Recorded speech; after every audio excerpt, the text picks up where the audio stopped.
Hey, welcome to the Summit Host Hangout podcast, where you'll learn how to host a high converting virtual summit that leads to your biggest signature offer launch yet. I'm your host, Krista from Summit in a Box, and today we have a topic that I have literally been meaning to publish since episode 164. Y'all, that was more than 3 years ago. I literally had this already outlined for number 164, which, by the way, published in March 2022. And I just never came back to it. And I found this outline a couple months ago when I was making our Ultimate Summit Speaker Handbook course. I was like, oh my gosh, this is like a topic people actually need. So here we go. I was reviewing the outline and like making updates beforehand. And it's so funny how much the industry has changed in 3 years, even something like this, even something like, what do we do when a speaker is late to submit their presentation? The way summits and sessions work and the way presentations are submitted and the way I would give advice, like so much has changed. So I guess it's a good thing that I didn't record this back in 2022 because I would have needed to update it anyways. But I think this is going to be a really helpful topic for everyone, even if you don't know it yet. Because one of the most frustrating parts of hosting a summit is managing your speakers, right? You're wrangling anywhere from 15 to 30, maybe even more people. And like people are funny. Like if you are someone like me where you hit every due date, you're organized, you're on the ball with everything, this might be your first real wake-up call that most people are not that way, or a lot of people are not that way. And I see clients and students frustrated a lot or kind of panicking with, oh my goodness, my presentation due date passed and I don't have half of my presentations. Like my summit's going to fail. It's like, no, you're fine. This is normal. So that's why I wanted to record this episode. So you know exactly what to expect.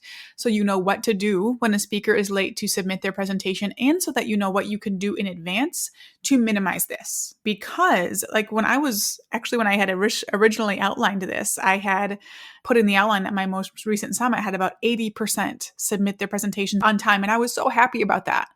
Now I'm like, no, that's not enough. For our past couple summits, we've had 100% or maybe 100% minus one person submit on time. And that's what I want for you. Okay.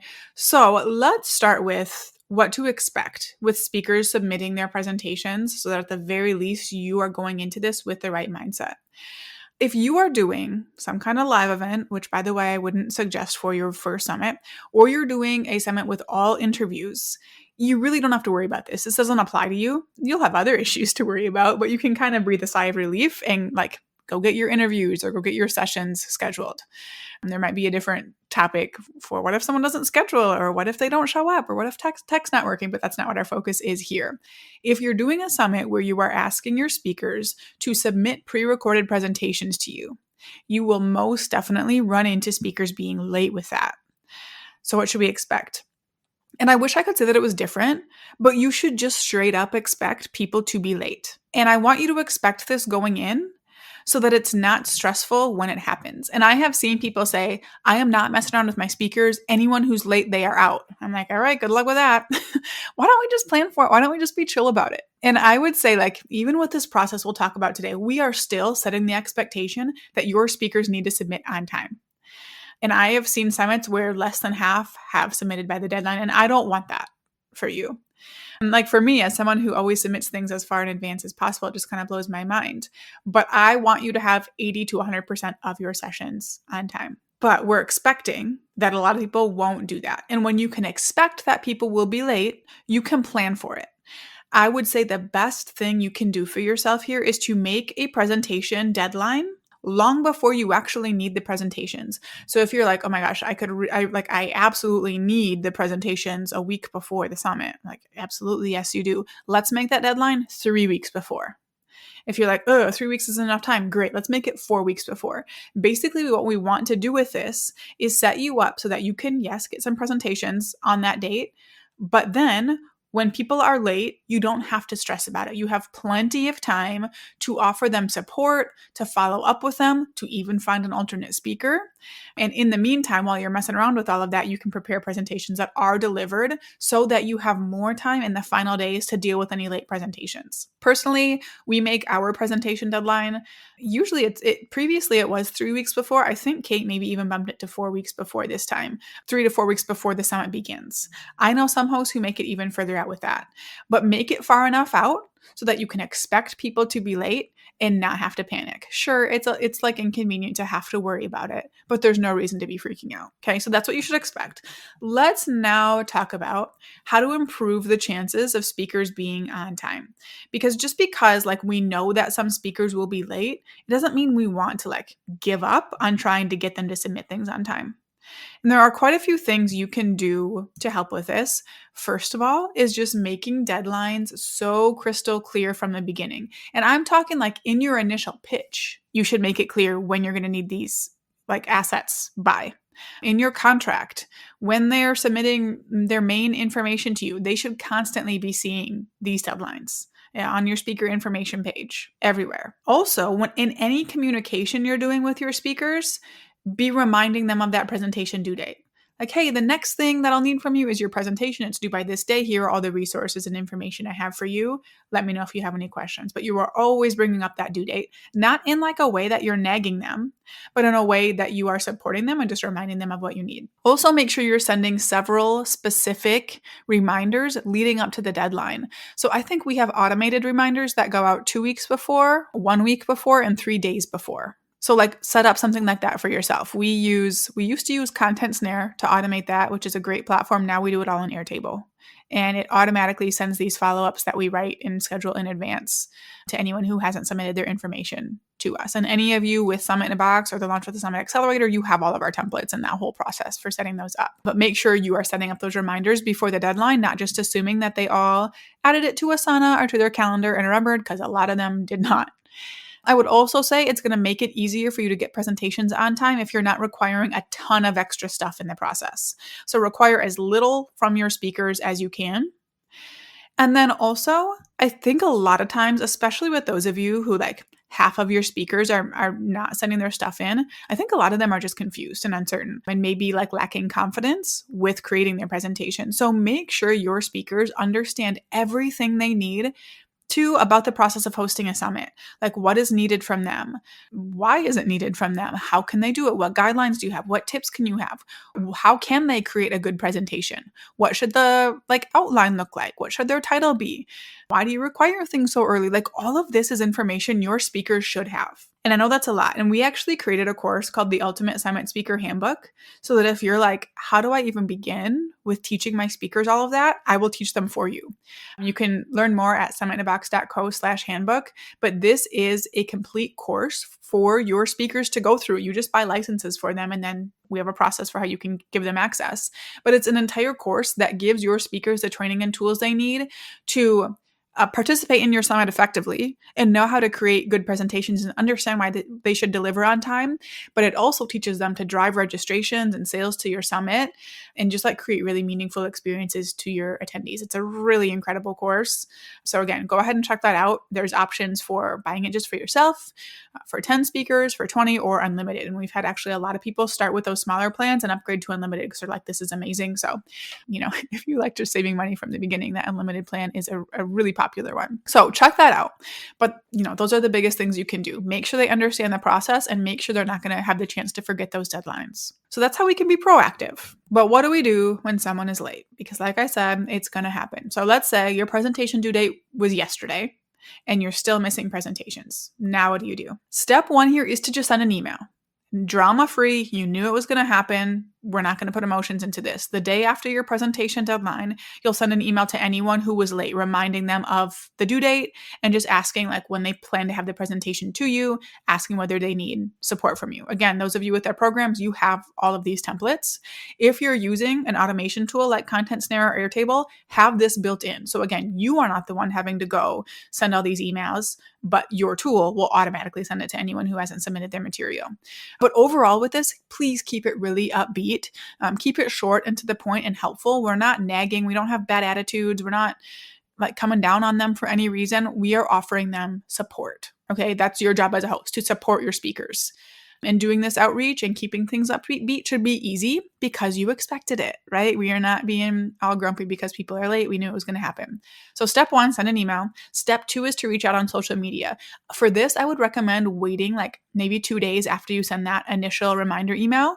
Reach out to them. For me, it's always an Instagram DM And there I'll just send a quick and upbeat voice message, really just asking if they saw the email and asking if there's anything they need or anything you can do to help with their presentation. And again, asking when they think they can get it to you. Very upbeat, again, not nagging or being grumpy about anything. From there, you will have most speakers reply and give you a date. Like, oh, I'm so sorry, I can get it to you by this day. Great. And most of them will submit. But what if that doesn't happen? So first, let's take the scenario where they answered you. They planned to get you the presentation, but they still didn't. A couple things here. Step one, if you have the capacity and the confidence, you can just offer them an interview to make it super easy. Like, hey, can you jump on Zoom for 30 minutes tomorrow at this time and we'll just knock this out in an interview. Step two is you could let them give you one more date that they can submit their presentation by and see what happens. So from there, let's talk about the people who didn't answer your email or social media DM. And then we'll go to the people who said they were going to do it and didn't and blah, blah, blah. So first of all, if they didn't answer anything, send one more check-in email. And again, we're keeping it upbeat and helpful. I usually go with the positioning of like, I hope everything's okay. Presentation due date was this day, but I hope everything's okay. I haven't heard from you. And again, offering whatever support you can have, but also gently letting them know if you don't hear back by a certain day, you'll have to remove them from the lineup. Be careful that this does not sound like threatening or rude in any way, like ChatGPT. Go ask ChatGPT how to do that. Again, those of you in our program, you have our templates. But that's kind of the goal here. Do a check-in, offer support, and also let them know that there is a deadline to this. From there, if you don't hear back from those people, or if the people who have said, oh yeah, I'll get it to you by this day. Oops, so still didn't do that. I'll get it to you by this day. They still haven't done that. You have a couple options. You can play the back and forth game a little bit longer if you have the time in your schedule and it's not stressing you out too much. If it is stressing you out, or it's within a few days of their presentation going live, even a week, it's time to just remove them from the event, as difficult as I know that is for some of you. And it's okay if this is on a person-by-person basis, based on how well you know them, right? Like I've had speakers that I know and trust send their presentation to me literally the day before it went live. But there are many more people who I would have cut off weeks before that. So you can kind of do a gut feeling type situation. Don't let someone you don't know string you along too long though, okay? Like, we're just going to cut it off if we need to. So what do we do when it gets to that point? How do we actually remove someone from the lineup? Again, I want this to be something you also expect and plan for. Let's just expect that one person gets removed from your lineup with every summit. I think for me, I've hosted 12 or 13 of my own summits at this point. I think we've only had to do this once, maybe twice in our own summits. We did have to do it once for a client summit we produced as well. So it shouldn't happen a lot, especially if your speakers are well educated for how it works and what's in it for them and all of that. But it's still something to just plan for and expect because it will make your life easier. So how do we do it? How do we remove someone from the lineup? This is something we tend to overthink because we want to make everyone happy, right? But really it's easy. Like once you've sent those follow-ups and you either don't want to deal with it anymore or you don't have time to deal with it anymore, just send one last email letting them know nicely, kindly, that you had to remove them from the lineup so you can move forward with the event, but that you totally understand something must have come up and that you hope everything is okay. So we're still keeping it positive because it's not worth burning bridges. However, on the flip side of that, I'm always someone who wants to say something like, I'd love to have you back next time, or I'd love to collaborate in another way. But like when you have an experience like this, that's not the case. So keep a negative thing as a positive. Keep this negative email as positive as you can without opening the door for it to happen again, because we are not inviting this person back to our summit. And then from there, you will likely have to update some parts of your summit, which is annoying. Personally, I don't update graphics or anything unless it's super early on in the promo period and we're not strapped for time. But whatever, if someone didn't give their presentation and they're on the graphics that are already being promoted, I don't care. Bless and release, it is what it is. But you should remove them from the registration page and anywhere that speakers are listed. Remove them from the schedule, which we'll talk about more in a second here.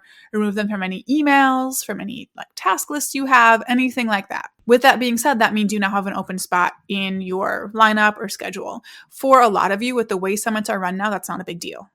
Where it does not matter if you have the same number of presentations per day. Usually all of them are released at one time. For most of you, it's whatever, just deleted this person. It's no big thing. If you do feel like it's a big deal, number one, maybe we can reposition that. Maybe we can work on your mindset. It does not matter if you have 8 presentations one day and 7 another. I've had way more uneven schedules just kind of based on the topics and nobody cares. Okay. So there's a few things you can do. Number one, just leave the spot open. This is what I did and it's totally fine. If you really feel like things need to be evened out, you could move your own presentation to that day or that slot if it fits, or create another presentation just for that. If you have time, like if you're a couple weeks out, you could reach out to another speaker. I think what a lot of you will see that once your summit starts being promoted, you'll have people reaching out to you like, hey, I would love to speak at the next one. Or, hey, if you have a speaker drop, count me in. Great. Call that person in. A lot of times those are my best promoters, as the people who get pulled in last minute because they're just excited for the opportunity. Or you could also, like, if you're someone who's dropping sessions at a certain time, like hour by hour, you could host some kind of live session in that slot instead. Most of you, though, really should just leave the spot open and not worry about it. When you do this, when you remove a speaker from the lineup, please don't send an email to your attendees saying that so-and-so dropped out and here's what's happening instead. Honestly, I wouldn't even send an email specifying the schedule change, since they get plenty of emails from you as it is, and they'll see the schedule when it's relevant to them. If you don't make a big deal out of it, barely anyone else will either. And I say barely because there's always going to be that one person, at least if it's a bigger name speaker. For that summit I mentioned we produced for a client, it was a big name that dropped out. It was a summit with 10,000 attendees, and I think we had 3 people email asking, hey, where'd so-and-so go? And I'd be like, so sorry, something came up and he couldn't be a part of it anymore. But don't make a big deal out of it. We're not going to send a broadcast advertising that this person dropped out. Not a big deal. Okay. So that's basically what I have for you. Number 1, expect weird things to happen. Expect speakers to be late. Expect you to have to remove people, but set them up for success with clear expectations and reminders and any education and resources that they need. And when a speaker is late, the best advice I can give you is to not make a big deal out of it. All right. So I hope this was helpful and that it makes this happening nice and easy for you. Thank you so much for tuning in. Again, if you want a full system for speakers that you can use either for yourself as a speaker or that you can give access to all of your speakers to, whatever English is, we have our Ultimate Summit Speaker Handbook course. You can learn about that at summitonabox.co/handbook. I mean, not to toot my own horn, but it's a really amazing course. So go and check that out. For show notes and resources mentioned in this episode, just go ahead and jump over to the description on the platform wherever you're listening, and we'll have a link to our show notes there. And for now, go out and take action to plan, strategize, and launch your high converting virtual summit.